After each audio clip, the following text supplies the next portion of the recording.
All right, moving on down the road here, we got the mystery synth.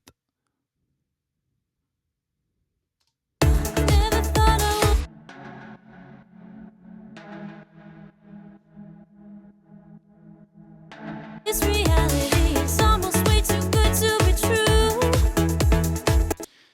So I wanted to compress it a little bit. Let's get it living exactly where it needs to be. So I just pulled up the old 1176 and fast release, medium attack. Nothing special here, just knocking it down a few dB when those peaks come in.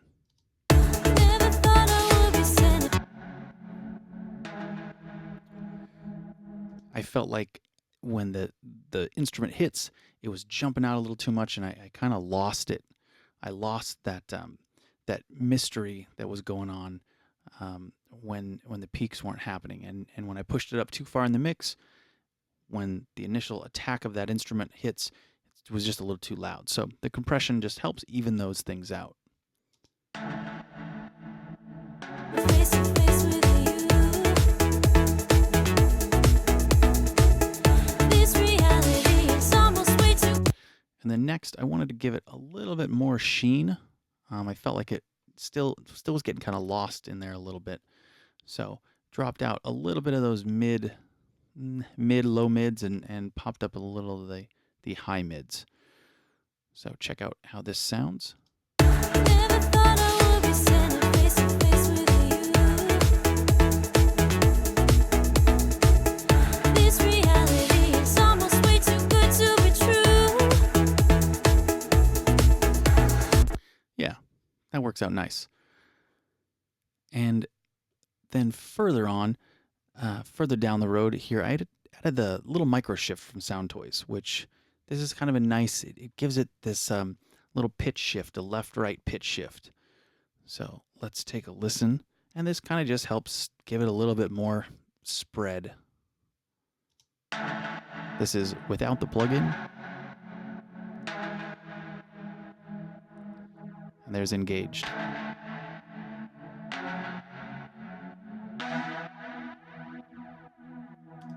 It gives it a little bit more movement. You can hear it kind of go from left to right.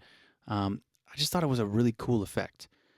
So that helps give this sound a little more movement because, again, in this track, we've got a bunch of stereo synths, and a lot of them don't have their own, space, 30% left in the stereo field. So making a few of these a little bit more motion, or giving them some more motion, really helps kind of separate things out in the mix. Standing face to face with you. This reality is almost way too good to be true. All right, moving on, we've got the ARP, or the arpeggiator. It didn't have to do anything to it. It sounded great like it was. And it kind of filters up. This is, what the producers had given me.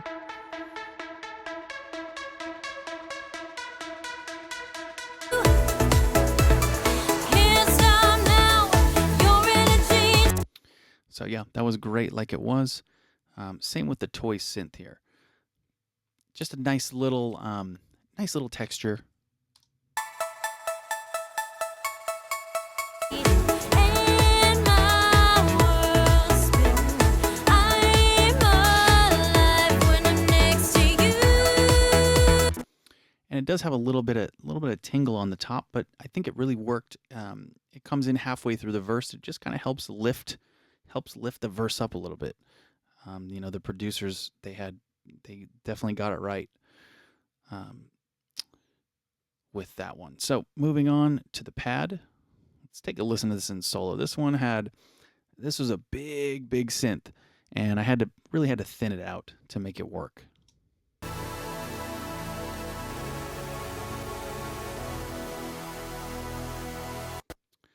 Let's hear it with everything else as it comes in. This reality is almost way too good to be true. Feel my heart beat and my world spin. Yeah, it's just too big. There's too much bottom end and too much high end on here. So with our trusty Cambridge, just pulled out the top, pulled out the bottom, left everything in the middle, and it just helps add a nice another flavor when it comes in. This reality is almost way too good to be true. Feel my heart beat and my world spin. I'm alive when I'm next to you. Yeah, could you hear there when I put it back in or pulled the plug in out during the mix or during that passage? It just clouded up everything, clouded up the whole mix. So definitely a good thing pulling out the lows in there and then the highs as well. Gives room for some of these other, the toy synth and some of those other things with little twinkles up there to come in and tickle the ear. The mid range really helps, helps fill it out here. It's comfortable in the mid range there. So moving down the line, we've got another piano here, or a piano.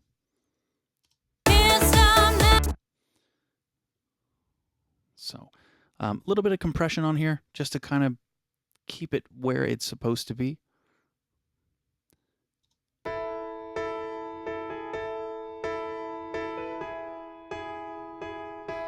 Here's with the compressor on.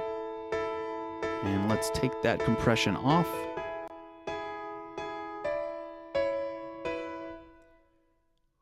It just seems to kind of get a little bit lost in the mix. And there's definitely some automation on here. We'll go through and talk about that in one of the later videos. Once we get everything in there and tonally kind of how it's supposed to be. Can't stop now. Your energy takes me away somehow. A spark inside me. I'm alive when I'm standing right here with. Yeah, the compression really helps it, again, just kind of stay where it's supposed to. And I did notice some frequencies that I'm not too keen on in this piano. So let's listen to it in solo here. It just has kind of this weird kind of drone in there.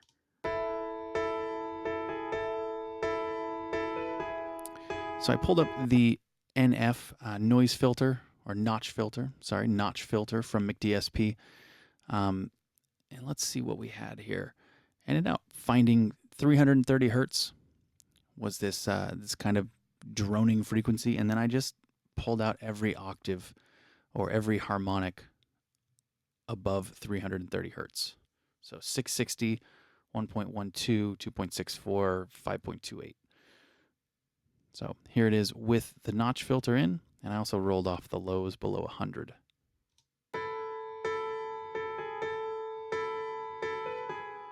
And then I'll pull the notch filter out.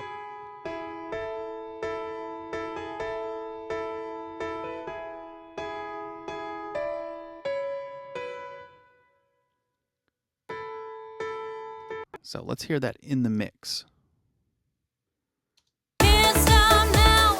Your energy takes me away somehow. A spark inside me. I'm alive when I'm standing right here with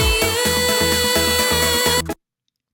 Yeah, and it's nice, it's subtle, it sits back, it just adds, that pre-chorus elevation to the rest of the song. And moving on, we've got one more piano here in the second verse. So this little post-chorus area and verse 2, we've got this secondary piano that comes in, and it just sounded great like it was. Didn't need to do anything to it, but let me play it so you can hear it come in.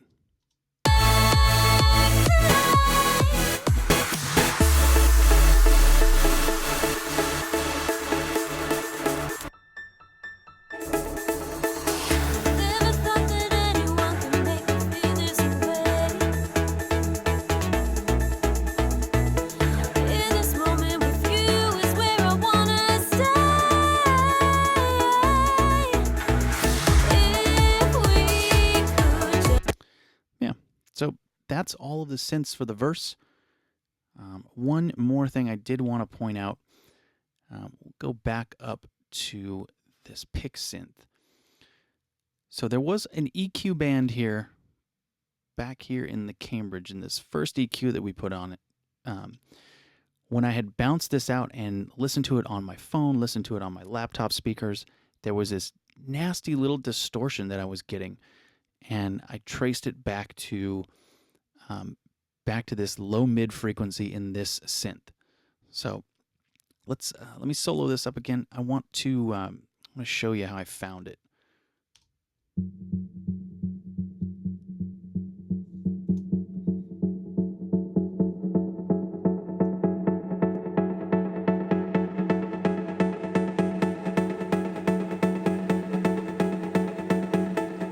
It turned out to be that frequency right here, right around 190 hertz. So F sharp, which I believe is the root of the song, but it just, something about that frequency in this instrument just seemed to distort some small speakers. So I did have to come back in here, and, after the first bounce of this, and after listening to it in a few different systems, I came back here and found that and notched it out. Let me play that for you so you can hear that frequency.